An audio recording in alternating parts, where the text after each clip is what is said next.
na namin binuksan ang pinto. Sa halip ay sinilip muna namin mula sa butas ang loob nito dahil natatakot kami na baka kung ano ang meron sa loob dahil sa kakaibang kulay ng pinto. Sinilip ni Rusty ang maliit na butas at nagtaka ito dahil kulay pula din ang nakikita niya sa loob nito. Kaya pinasilip niya na rin sa akin at kay Jane ang loob nito at pare-pareho kami nang nakikita.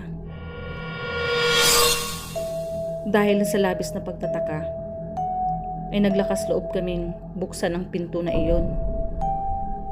Pagkapasok pa lang namin ay ramdam agad ang bigat ng kwartong iyon. Hindi kami halos makahinga dahil sa bigat at lakas ng presensya sa loob ng kwarto.